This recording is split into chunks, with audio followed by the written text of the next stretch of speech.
Éric, bonjour. Bonjour Vincent. Alors, fin décembre 2018, vous étiez franchement haussier sur les marchés actions. Ils ont excellemment rebondi depuis.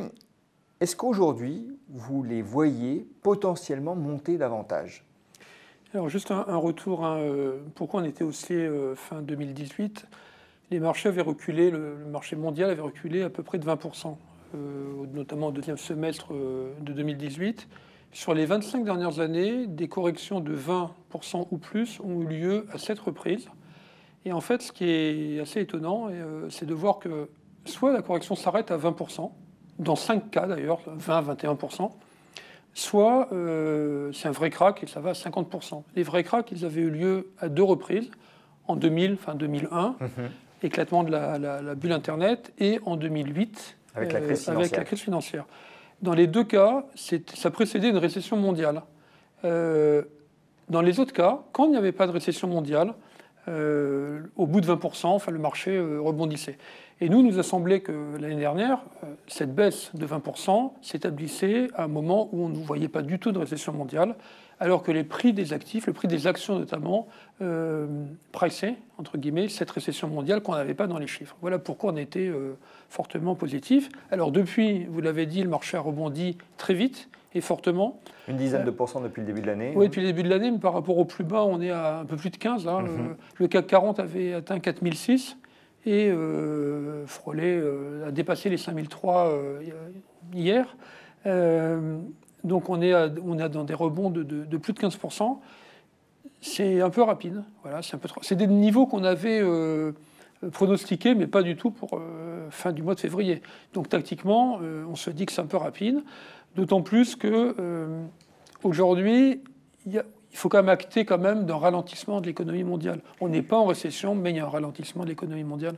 Donc vous estimez qu'aujourd'hui, les marchés actions sont à leur prix au regard des perspectives justement de l'économie mondiale? Oui, plus ou moins. C'est très rare. Les marchés actions ne sont jamais à leur prix. Ils ne font que... osciller. Oui, qu'osciller. C'est un grand balancier avec des zones de surévaluation et de sous-évaluation. Puis de temps en temps, un peu par hasard, ils croisent ce qu'on appelle la fair value, le juste prix. Il nous semble qu'à ce niveau-là, on n'est pas loin de ce qu'on peut estimer être le juste prix. Ça ne durera pas. Hein. C'est-à-dire que on sait très bien que dans peu de temps, on aura sans doute un excès à la hausse ou un excès à la baisse. Alors si on a cet excès à la hausse, alors on passera franchement négatif sur les actions, toutes choses égales par ailleurs. Si on a l'excès à la baisse, si on retourne sur les niveaux de début d'année, alors on reviendra positif. Mais alors justement, il n'y a pas de quoi monter davantage, si je vous suis bien, puisque vous me dites que vous deviendriez négatif sur les marchés s'ils poursuivaient leur progression. Oui. On a un ralentissement mondial. Oui. Est-ce que dans ce cadre-là, ce contexte-là, on peut estimer d'ores et déjà qu'on n'aura pas de croissance de bénéfices? Alors en Europe notamment, les sociétés arrivent à faire croître leurs bénéfices quand la croissance mondiale est supérieure à 3%.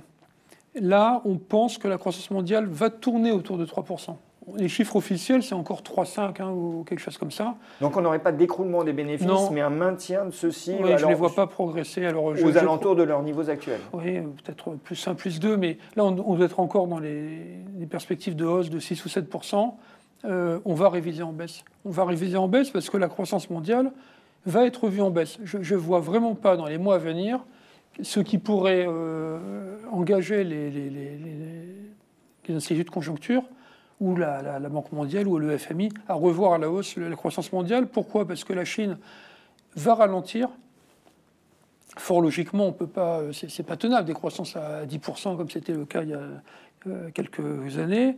Et vous dites aussi qu'il y a une erreur de perception finalement à l'égard de la croissance chinoise, c'est-à-dire que ce n'est pas parce que la croissance baisse que l'activité baisse. Oui, j'aime bien faire cette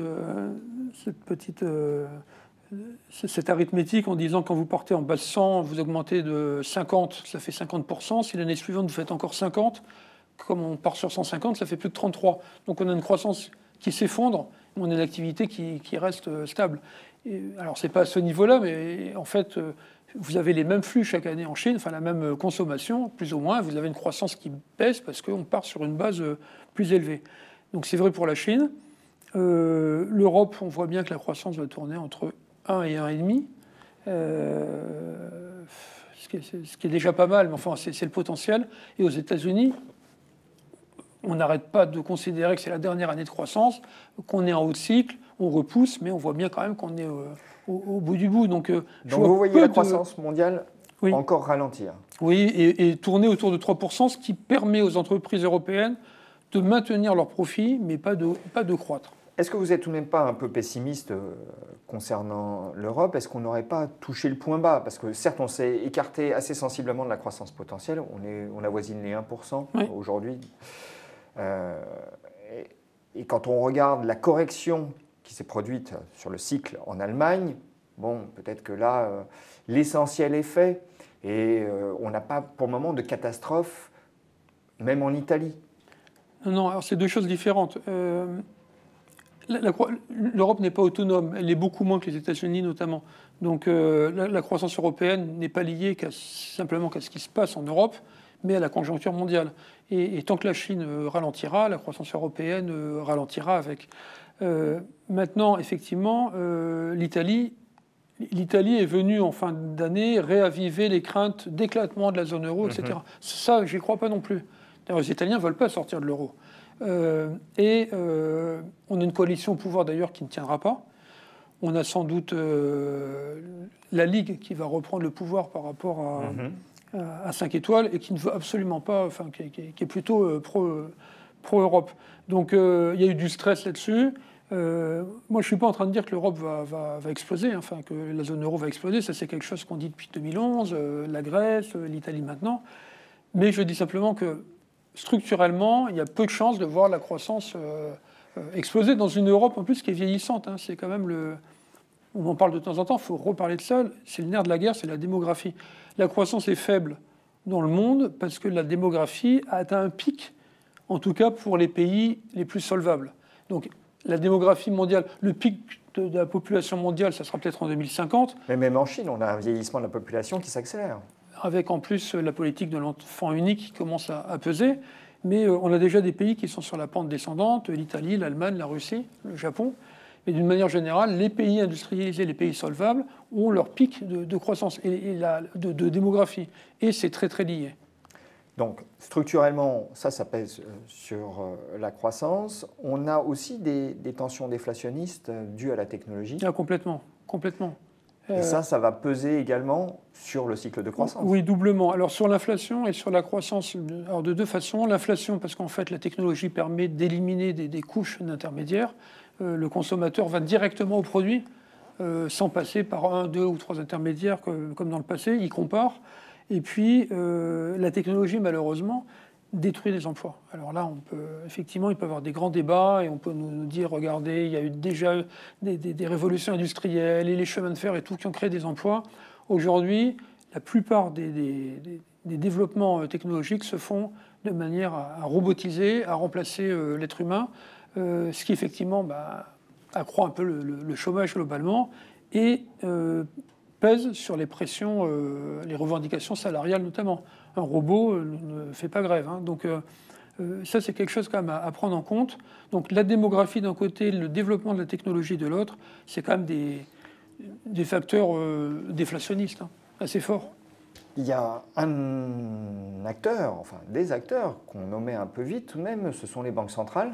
Oui. Parce que ce qui a réveillé le marché et la sortie de sa déprime, c'est notamment le changement de discours de la Réserve fédérale des États-Unis. Oui. Bon, là, on a un alignement des grandes banques centrales. Hein. Aujourd'hui, elles redeviennent toutes accommodantes. Est-ce que ça ne peut pas permettre, même pour de mauvaises raisons, aux marchés actions d'aller plus haut? Je dirais que ça, c'est ce qui a permis aux marchés actions de remonter, notamment depuis la fin de l'année. C'est ça le facteur. Hein. Ça, et puis le fait qu'à un moment donné, on ne sait pas pour quelle raison. Est-ce que l'effet ne peut pas perdurer? Les marchés actions, pour qu'ils aillent plus haut, il faut qu'on révise en hausse les bénéfices. Et ce que font les banques centrales, ça permet juste effectivement de donner un peu de morphine, on va dire, de continuer à être accommodante, mais ça ne suffira pas pour augmenter les bénéfices des sociétés. Et les banques centrales, elles sont un peu piégées, c'est-à-dire qu'elles auraient dû, notamment en Europe, la BCE a loupé un peu son tour. C'était sans doute il y a 18 mois, loupé le coche. C'est il y a 18 mois qu'ils auraient dû Se reconstituer des marges de manœuvre? Se reconstituer des marges de manœuvre, parce que là, il n'y en a plus. Tout ce qu'elles peuvent faire, le TLTRO, etc., c'est repousser les échéances. Mais ça ne suffira pas. En tout cas, ça ne suffira pas à relancer l'inflation, qui est une de, maintenant, c'est le monde à l'envers, mais qui est une des priorités. Alors, qu'est-ce qu'on fait quand le marché est à son juste prix? Alors, est-ce qu'on ne fait rien, justement? Il y a à l'intérieur des indices, il y a des dichotomies peut-être à exploiter. Qu'est-ce qui se passe depuis 2-3 ans? Comme effectivement la croissance est faible, toutes les valeurs cycliques ont été complètement massacrées. Massacrées parce que qui dit croissance faible dit cycle faible et donc peut-être accident sur les bénéfices. Et donc on a d'un côté toute une partie de la cote qu'on appelle les valeurs défensives, les valeurs de croissance, les valeurs, les belles valeurs, qui se tiennent à des niveaux tout à fait honnêtes, qui sont quand même pas données, loin d'être données. Pourquoi? Parce qu'elles sont visibles et qu'en fait, elles commencent à s'évaluer comme des obligations en actualisant à l'infini leurs bénéfices. Et elles sont mises en portefeuille par des fonds low vol. Elles sont absolument, elles sont en plus à basse volatilité. Ouais, elles sont en plus mises dans des portefeuilles par mises en portefeuille par des gérants qui doivent effectivement gérer par rapport à un niveau de volatilité maîtrisé. Et donc effectivement, comme la volatilité est faible, elle rentre. Donc ça fait monter les prix. Ça fait monter les prix. Attention à ça, parce qu'en 2000, France Télécom montait tous les jours de 1 euro, donc elle n'était pas volatile, puisque quand vous montez régulièrement en ligne droite, il n'y a pas de volatilité, et c'est pas pour ça que vous n'êtes pas risqué. Donc moi je dis toujours attention à ne pas confondre volatilité et risque, parce que ces valeurs non volatiles, à un moment donné, sont trop chères et peuvent être risquées.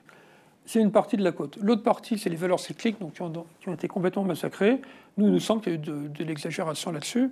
Elles ont tout de même récupéré un petit peu. Un peu, mais on est encore loin. Les constructeurs automobiles, les équipementiers automobiles. Donc, il y a encore de la place là? Pour nous, il y a encore de la place. Il y a 100 millions de véhicules vendus chaque année dans le monde. Cette année, on prévoit peut-être une baisse de 3-4 millions. Mais aujourd'hui, les constructeurs sont évalués à peu près comme si on en vendait 60 millions. C'est-à-dire, on retrouvait les cours d'il y a quelques années quand globalement on vendait 60 millions de véhicules. Donc pour nous, c'est exagéré. Puis après, il y a le gros point d'interrogation, ce sont les banques. C'est sûr que dans un univers de taux bas, voire de taux de dépôt négatifs, ça coûte aux banques. On a fait le calcul que sur l'ensemble du secteur européen, les taux de dépôt à moins 40 BP, c'est 8 milliards d'euros. Donc ça coûte aux banques. La contrepartie, c'est qu'elles ont des dividendes très élevés. Certaines valeurs se traitent à 8 ou 9% de dividendes. Le marché n'y croit pas. Sinon, si vous croyez à une valeur qui verse un dividende de 8%, vous l'achetez parce qu'il y a le portage. De deux choses une, elles ont été recapitalisées, ces banques, depuis 2008, fortement. Maintenant, les exigences sont très élevées. Le marché, en plus, demande encore plus que ce que demandent ce que demandent les régulateurs. Soit les banques ont suffisamment de mal là et continuent dans les trimestres à venir à renforcer leurs fonds propres. Et là, il y a du potentiel pour certaines d'entre elles de peut-être une trentaine de %, voire plus. Soit effectivement, elles n'ont pas les fonds propres nécessaires et elles seront obligées d'augmenter leur capital. Nous, on n'est plus dans la première version, c'est-à-dire qu'il y a trop de méfiance vis-à-vis d'elles. Et il est hors de question de constituer un portefeuille sans banque aujourd'hui, qui pour nous sont bradés. Donc, on résume. Vous nous dites que le marché, chose extraordinaire, est à son prix et que s'il y a des choses à faire sur les actions, eh bien, il faut plonger le nez dans les secteurs pour trouver finalement des opportunités. Et là, vous mentionnez plutôt les banques et les automobiles. Éric, merci. Merci.